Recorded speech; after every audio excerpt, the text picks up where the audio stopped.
Bien, quiero compartir con usted 6 claves para la oración contestada. Y espero que las grabe en su corazón. Son sencillas, nada realmente nuevo, pero algo que necesitamos recordar en una forma más continua y metódica. Para que sus oraciones sean contestadas, primero, debe orar en el nombre de Jesús. Veamos Juan 14, los versos 13 y 14. Jesús dijo: y todo lo que pidiereis al Padre en mi nombre lo haré, para que el Padre sea glorificado en el Hijo. Dios quiere glorificar a su Hijo, el Señor Jesucristo, y esa es la razón por la que debemos orar en su nombre. Y Jesús ratifica esa realidad al decir: si algo pidiereis en mi nombre, yo lo haré. Ahora vayamos al capítulo 16, versos 23 y 24, en donde Jesús hace énfasis en el mismo asunto. En aquel día no me preguntaréis nada. De cierto os digo, que todo cuanto pidiereis al Padre en mi nombre, os lo dará. Hasta ahora nada habéis pedido en mi nombre. Pedid y recibiréis, para que vuestro gozo sea cumplido.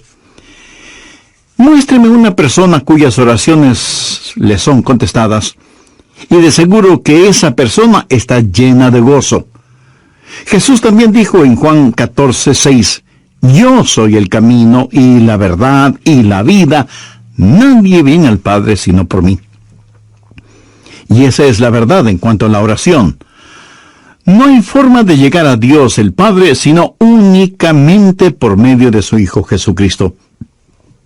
Supongamos que usted se pierde buscando una dirección en un lugar que no conoce. Así que detiene a una persona en la calle para que le ayude, y esa persona le dice: vaya derecho 3 cuadras más, luego vire a la derecha, verá una casa blanca con una cerca de madera, entonces vire a la izquierda, y esa es una calle sin salida. Recorra 3 cuadras más, vire a la derecha, y usted le interrumpe y le dice: un momentito, por favor, no puedo recordar todo eso, déjeme anotarlo. Y la persona que le está dando las direcciones le dice: ¿sabe qué? Yo estoy yendo en la misma dirección, permítame guiarle. Usted únicamente sígame. Esa persona no solo le señala el camino, sino que, por así decirlo, se vuelve el camino. Jesús no indica el camino, Jesús es el camino hacia el Padre, y cuando usted ora en el nombre de Jesús, Él le lleva a la presencia del Padre. Anota Efesios 2:18. Porque por medio de Él los unos y los otros tenemos entrada por un mismo Espíritu al Padre. ¿Qué significa orar en el nombre de Jesús? Significa orar con su autoridad. Cuando usted pone su firma en un cheque y se lo da a alguien, esa persona va al banco y lo efectiviza. El banco le entrega la cantidad de dinero estipulada en el cheque, porque ese cheque lleva su nombre, lleva su firma, y con su firma usted le autoriza al banco la entrega de ese dinero. Trate de ir a cualquier banco y hacer efectivo un cheque que no tiene ninguna firma, y le aseguro que estará metiéndose en profundos problemas. Cuando pedimos en el nombre de Jesús, no estamos simplemente rociando con algún polvito mágico oraciones al decir en el nombre de Jesús, abracadabra, que lo que he pedido se haga. No es así de ninguna manera. Orar en el nombre de Jesús significa, primero, obedecer su mandato. Segundo, hacer algo aprobado por Él. Tercero, saber que eso le dará honor y gloria a Él. Y cuarto, saber que el Padre será glorificado por lo que hacemos en el nombre de Jesús. Si usted ora sin usar el nombre de Jesús legítimamente, no tiene ninguna razón para esperar que su oración sea contestada. Ahora, obviamente, el orar en el nombre de Jesús significa que usted debe ser salvo, que debe ser su discípulo y que debe estar en comunión con Él para conocer su voluntad. No solo ora en el nombre de Jesús, sino que también ora en el Espíritu. Veamos Efesios 6:18. Orando en todo tiempo, con toda oración y súplica en el Espíritu, y velando en ello con toda perseverancia y súplica por todos los santos. Así como se debe orar en el nombre de Jesús, hay que orar en el Espíritu. Casi al final del Antiguo Testamento hay un versículo muy interesante. Busque Zacarías 12:10. Dios habla de lo que hará en los últimos días, cuando los judíos como nación vengan a Jesús. Y derramaré sobre la casa de David y sobre los moradores de Jerusalén espíritu de gracia y oración, y mirarán a mí, a quien traspasaron, y llorarán como se llora por hijo unigénito, afligiéndose por él como quien se aflige por el primogénito. Hay muchas cosas maravillosas en este versículo, pero lo que más me bendice es que Dios dice que hay un Espíritu, el Espíritu Santo, que es el Espíritu de gracia y de oración. ¿Tiene usted dificultades al orar? ¿Sabe por qué? Porque no está lleno del Espíritu. Porque cuando lo esté, la alabanza y la oración fluirán de su Espíritu. Usted estará constantemente alabando a Dios y constantemente suplicando en oración. Dios dice que un día Él va a derramar su espíritu de gracia y oración sobre los judíos, pero Él ya ha derramado su espíritu de gracia y oración sobre usted. Por lo tanto, usted debe orar en el Espíritu. En la pequeña epístola de Judas, el verso 20, dice: «Pero vosotros, amados, edificando sobre vuestra santísima fe, orando en el Espíritu Santo». ¿Había notado eso? ¿Cómo se desafía usted mismo? Orando en el Espíritu Santo. ¿Por qué es tan importante orar en el Espíritu? Bien, sabemos que cuando oramos en el nombre de Jesús, oramos con autoridad. Pero cuando oramos en el Espíritu, oramos con fortaleza para que Él nos ayude. Déjeme, le muestro algo en Romanos 8:26. Y de igual manera, el Espíritu nos ayuda en nuestra debilidad, pues que hemos de pedir como conviene, no lo sabemos. Pero el Espíritu mismo intercede por nosotros con gemidos indecibles. Mi amigo, esto significa que cuando usted ora, no lo puede hacer sin el Espíritu, y Él no lo hará sin usted. Es el Espíritu el que ora. Y Él hace por usted lo que usted no puede hacer por usted mismo. El Santo Espíritu de Dios inspira, guía, pone energía y sostiene nuestras oraciones.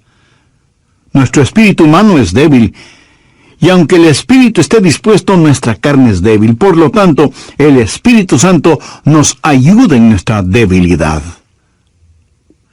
No hay ninguno de nosotros que alguna vez no haya dicho: fallé en mi vida de oración. Ojalá pudiera orar más. ¿Por qué no puedo hacerlo? Le diré por qué no oramos más. Francamente, porque somos débiles. Pero nuestra debilidad no debe convertirse en incapacidad, sino más bien en fortaleza, porque la Biblia dice que cuando somos débiles, somos fuertes. Si aprendemos a depender en el Espíritu Santo, quien nos ayuda en nuestras debilidades, inspirándonos, guiándonos y capacitándonos. Más aún, Él nos ayuda en nuestra ignorancia. Pues ¿qué hemos de pedir como conviene? No lo sabemos. ¿Alguna vez ha pensado en eso? Estuve una vez en una conferencia bíblica en Dallas. Al finalizar la conferencia, 2 jóvenes estudiantes se me acercaron y uno de ellos me preguntó: «Pastor, ¿usted ora?». Le respondí que sí. Entonces me dio una pequeña tarjeta diciéndome: «Aquí están nuestros nombres. Somos estudiantes en el seminario. Por favor, ore por nosotros». Yo les agradecí y puse esa tarjetita en mi Biblia. He orado por esos estudiantes, pero no creo que lo haya hecho en forma regular. No porque ellos no me importen, pero una asignación de oración es más que 2 nombres en una tarjeta. Si tuviera que orar por todos quienes me piden que ore por ellos, ni las 24 horas del día serían suficientes, se lo aseguro. Esa es la verdad. Si usted trata de orar por todos y por todo, su oración, en vez de ser un caudaloso río, se convertirá en un estancado pantano. La oración, para que sea poderosa, tiene que ser canalizada. Cuando alguien me dice que está orando por mí, me siento increíblemente bendecido. Y hay hermanos que me dicen que oran por mí diariamente, y doy gracias a Dios que muchos oran por mí. Pero me entristece la realidad de que hay millones de seres humanos por los cuales nadie ora. Ahora escúcheme. Yo no deseo estar en la lista de oración de alguien, a menos que el Espíritu Santo haya puesto primero mi nombre en el corazón de la persona que dice que ora por mí. Y cuando usted está orando por otras personas en forma individual, muchas veces no sabrá cómo orar por ellos. Por ejemplo, su tía Rosita está enferma, y usted ora: Señor, restaura la salud de tía Rosita.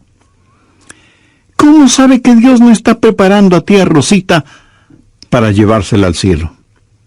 Y usted ora para que tía Rosita todavía se quede en la tierra, mientras que, de acuerdo a Juan 17:24, Jesús ora y dice: Padre, aquellos que me has dado, quiero que estén donde yo estoy. ¿Dónde está Jesús? En el cielo. ¿Dónde está la tía Rosita? Todavía en la tierra. En las reuniones de oración, más se ora para que la gente sea sanada que lo que se ora para que la gente sea salvada. Parece que estamos más interesados en mantener a los salvos fuera del cielo que a los perdidos fuera del infierno. No sabemos orar como debemos orar. Cuando Saulo perseguía a los seguidores de Cristo, antes de que fuera el apóstol Pablo, me pregunto qué oraba la iglesia en relación con Saulo. Si yo hubiera vivido en esa época, seguro que hubiera orado: Señor, mira cómo este Saulo nos persigue. Elimínalo, evapóralo, Señor, haz algo con él. Y ciertamente, Dios hizo algo con él, pero no precisamente como se lo pedimos. Dios lo transformó en el poderoso apóstol Pablo. A veces no sabemos ni lo que pedimos. Por eso el Espíritu Santo, que intercede por nosotros, dice: Señor, esto es lo que Adrián está pidiendo, pero esto es lo que en realidad necesita. El Santo Espíritu de Dios nos ayuda en nuestras debilidades cuando nosotros no sabemos cómo orar, por qué orar, o cuando no tenemos la fortaleza, ni la energía, ni el deseo de orar. E intercede con nosotros, como la Biblia lo dice en Romanos 6:26, pero el Espíritu mismo intercede por nosotros con gemidos indecibles. Ni usted ni yo, nadie puede orar como el Espíritu Santo puede hacerlo. Y la expresión gemidos indecibles era utilizada para describir los dolores de una mujer dando a luz. Eso, mi amigo, es orar en el Espíritu. Intercede por nosotros con gemidos indecibles, porque muchas veces nosotros no sabemos qué pedir. Algunos años atrás, yo viví la experiencia de un profundo dolor emocional y espiritual a tal grado que no podía ni siquiera articular una sencilla oración. Lo único que podía hacer era quejarme. Pero el Santo Espíritu de Dios escuchó mi oración, y Él llevó mi dolor, mi súplica, hasta el trono de la gracia y la misericordia de Dios. Entonces usted ora primero en el nombre de Jesús, segundo en el Espíritu Santo. Para orar en el nombre de Jesús, usted tiene que ser salvo, y para orar en el Espíritu, usted tiene que ser lleno del Espíritu Santo de Dios. Tercero, usted debe orar en obediencia a Dios. Es una malvada necedad el esperar que Dios escuche sus oraciones cuando usted no está viviendo en obediencia a Él. Lo triste es que hay personas que tienen la idea de que Dios les bendecirá, aún en su desobediencia. Razone esto un instante. Si usted está viviendo una vida de desobediencia, y aún así Dios contesta sus oraciones, ¿qué es lo que Dios está haciendo? Está animando y recompensando su pecado. Pero escúcheme, Dios le ama demasiado como para hacer eso. Veamos el Salmo 66. Quiero mostrarle algo. Salmo 66, verso 18. Este es un versículo que debería estar subrayado en su Biblia. Si en mi corazón hubiese yo mirado la iniquidad, el Señor no me habría escuchado. Ahí lo tiene, en blanco y negro y bien impreso. Y usted no tiene que ser un científico aeroespacial para entender eso, ¿verdad? Muchos hablan de las grandes promesas en la oración. Bien, esta es una promesa. Si en mi corazón hubiese yo mirado la iniquidad, el Señor no me habría escuchado. Ahora, note que no dice, si hubiera pecado, Dios no me escucharía. Dios no le escuchará a usted. Dios no me escuchará a mí. Dios no escuchará a nadie que tenga iniquidad en su corazón. Iniquidad significa el hacer trato con el pecado, sentirse en paz haciendo el pecado. Y si yo tengo cualquier iniquidad en mi corazón, Dios no me escuchará. Ora usted a Dios. Si tiene algún pecado en su corazón, ¿cómo puede esperar que Dios le escuche? Para que Dios le escuche, usted tiene que arrepentirse de sus pecados y tener a Jesús como su Salvador y Señor. Si antes no ha hecho esta decisión, le invito a que lo haga ahora mismo. Ore y diga, querido Dios, sé que soy pecador y que mi pecado merece tu justo juicio, pero me acerco a ti en busca de gracia y de misericordia, y suplicarte en los méritos de tu Hijo, el Señor Jesucristo, me perdones. Señor Jesús, tú diste tu misma vida en la cruz para darme vida eterna, y prometiste salvarme si confiaba en ti. Desde este mismo momento confío absolutamente en ti. Ven a mi corazón, sé mi Salvador y mi Señor. Toma el control de mi vida y hazme la clase de persona que tú quieres que sea. Gracias por perdonarme, limpiarme, sanarme y salvarme. Y ayúdame a cumplir siempre los designios de tu voluntad. Lo pido en tu santo nombre. Escúcheme, Dios no se impresiona con sus oraciones, pero sí se impresiona con su necedad. Veamos lo que dice Isaías 1:13. No me traigáis más vana ofrenda. ¿Sabe usted lo que es una vana ofrenda? Es solo una oración vacía. No me traigáis más vana ofrenda. El incienso me es abominación. Aquí ellos estaban en el templo quemando incienso, ofreciendo incienso en el altar. No me traigáis más vana ofrenda, el incienso me es abominación, luna nueva y día de reposo, el convocar asambleas, no lo puedo sufrir, son iniquidades vuestras fiestas solemnes. ¿Qué es lo que Dios está diciendo aquí? Que todo lo que ellos hacían como parte de su religión, Él lo detestaba. Y en Isaías 1, los versos del 15 al 17, leemos: Cuando extendáis vuestras manos, yo esconderé de vosotros mis ojos. Asimismo, cuando multipliquéis la oración, yo no oiré. Llenan están de sangre vuestras manos, lavaos y limpiaos, quitad la iniquidad de vuestras obras de delante de mis ojos, dejad de hacer lo malo, aprended a hacer el bien, buscad el juicio, restituid al agraviado, haced justicia al huérfano, amparad a la viuda. Veamos ahora Isaías 59:1. He aquí que no se ha cortado la mano de Jehová para salvar, ni se ha agravado su oído para oír.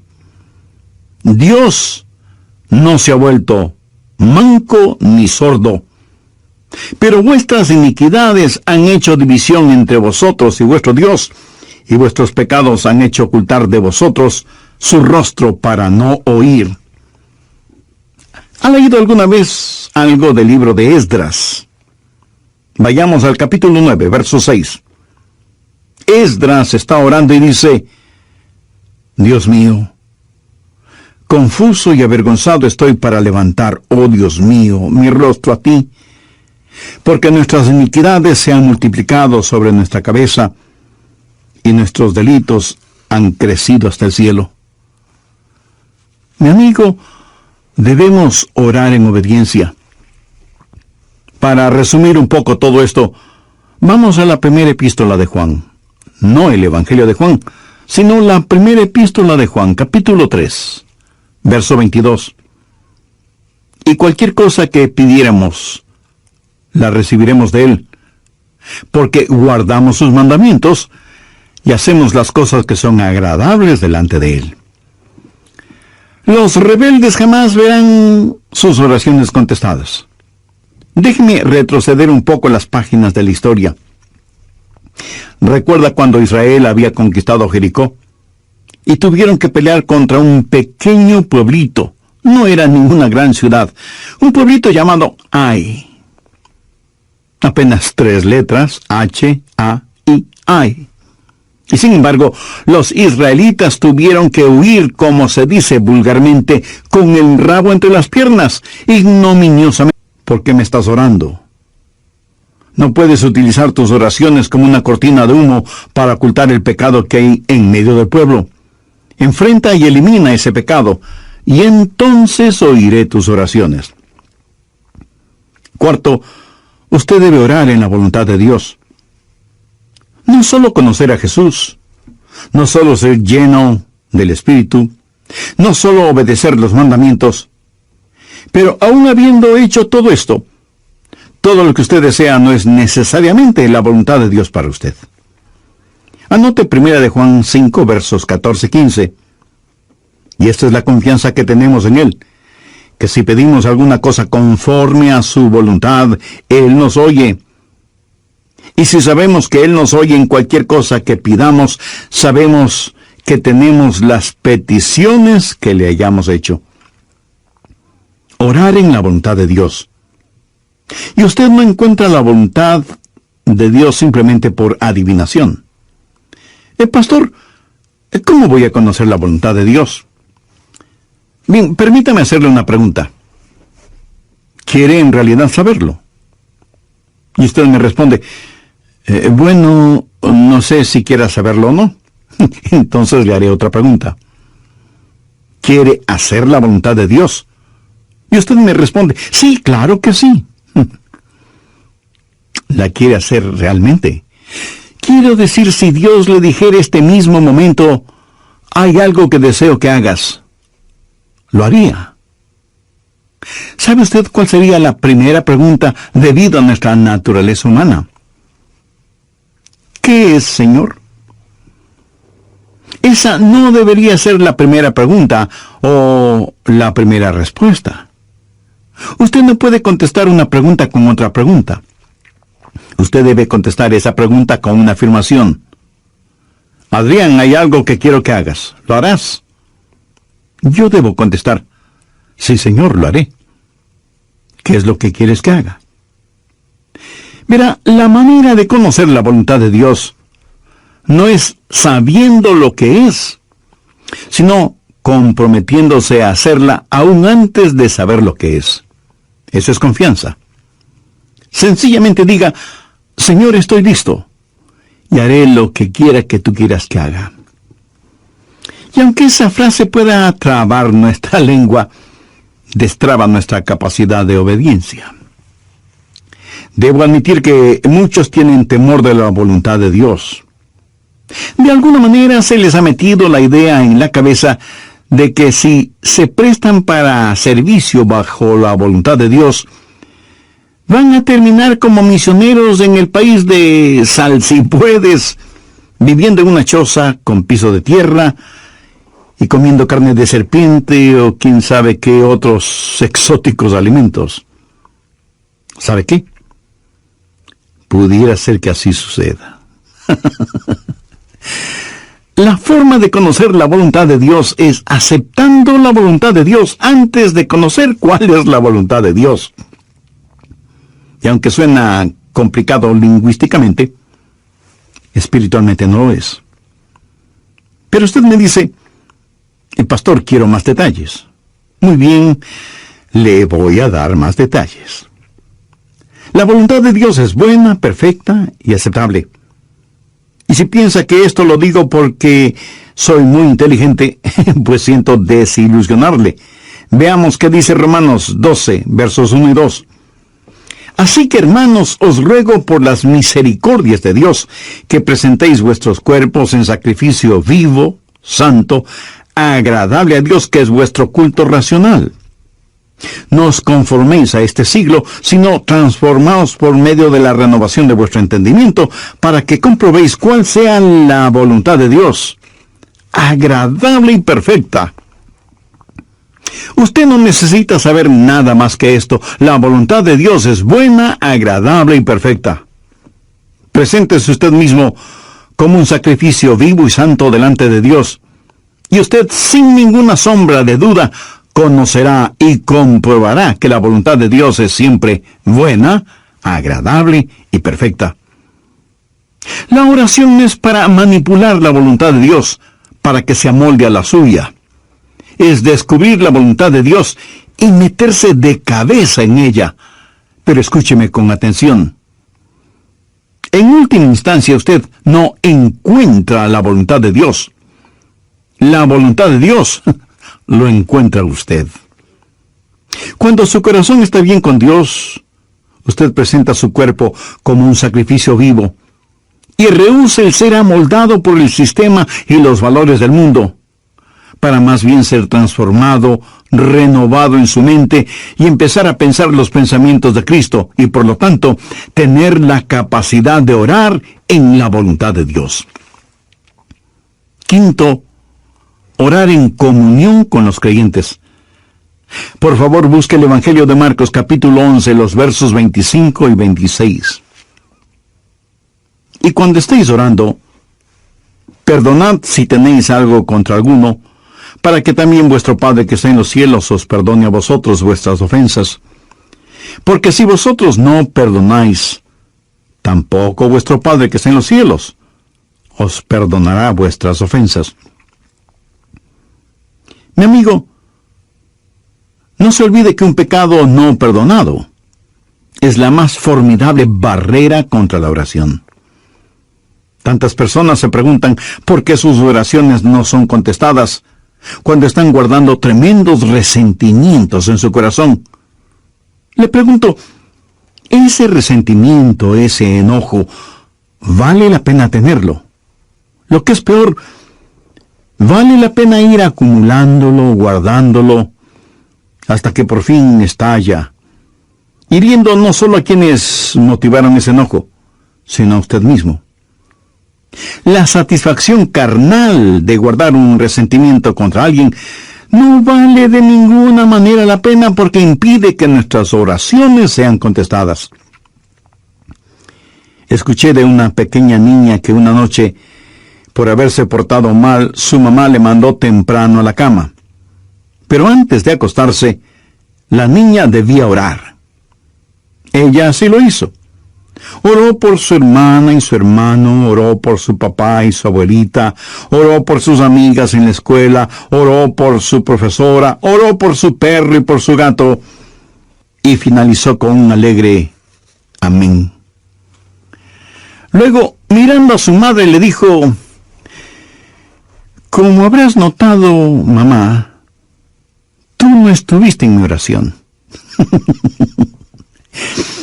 Me imagino que esa oración no habrá salido de ese cuarto, menos habrá llegado al cielo. Pero hay una profunda lección en esto. Sería una temeraria necedad si alguien, teniendo un espíritu no perdonador, pretende que sus oraciones sean contestadas.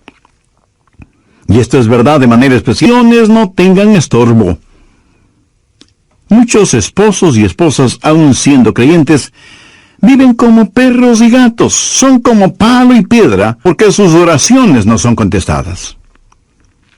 Sexto, usted debe orar en fe. En Mateo 21:22 leemos: y todo lo que pidiereis en oración, creyendo, lo recibiréis. Por favor, subraye en su Biblia la palabra creyendo. Ore creyendo, y todo vendrá. Ore dudando, y nada tendrá. ¿Alguna vez ha dicho: Dios, yo creo, cuando en realidad no creía? Muchos piensan que el decir que creen les será contado como si en verdad creyeran. Estaban mintiendo. Ellos lo sabían. Y Dios también lo sabía. ¿Alguna vez ha orado sabiendo que Dios escuchaba sus oraciones y recibió una respuesta de Dios? Verá, la fe es también un regalo de Dios. La fe no es algo que usted guarde en su bolsillo o en su cartera para gastarla en cualquier cosa que se le antoje. Usted no puede tener fe para nada fuera de la voluntad de Dios, porque Dios no da fe para nada que esté fuera de su voluntad. Y usted no puede tener ninguna fe a menos que Dios se la dé. Y no faltará quien pregunte: ¿por qué no tengo más fe? Si usted pone en práctica lo que he compartido en este estudio bíblico, le puedo asegurar que descubrirá que la fe está ahí. Cuando usted ora en el nombre de Jesús, cuando usted ora en el Espíritu Santo, cuando usted ora en obediencia y en comunión, cuando ora en la voluntad de Dios, la fe está ahí. Pero si estos elementos espirituales no están ahí, tampoco estará la fe. Ustedes, esposos, han tenido alguna vez un argumento. Y si me dice que no, con toda mi cariñosa cortesía le diré que son mentirosos.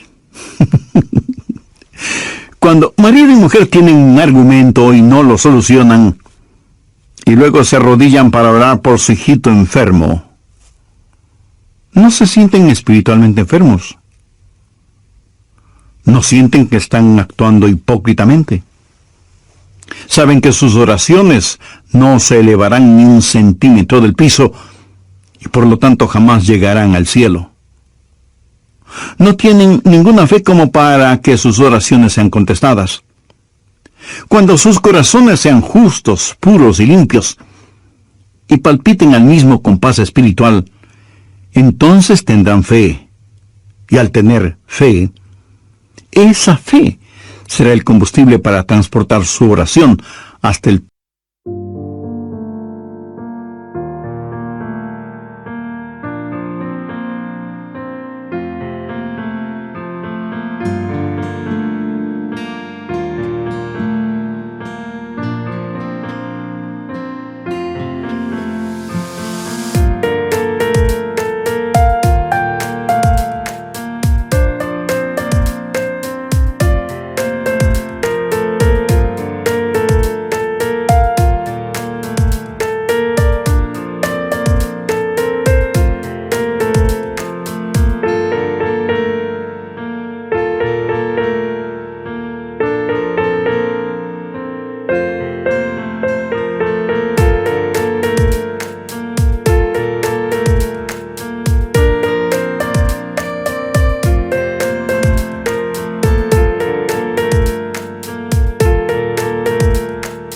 trono de la gracia de Dios. George Mueller, de Bristol, Inglaterra, fue un gran siervo de Dios y un poderoso hombre de fe. Él tenía un diario personal en el cual anotaba todas las instancias de oraciones contestadas y llegó a registrar 25,000 oraciones contestadas, algunas de ellas increíblemente milagrosas, imposibles de explicarlas, aparte de la intervención de Dios.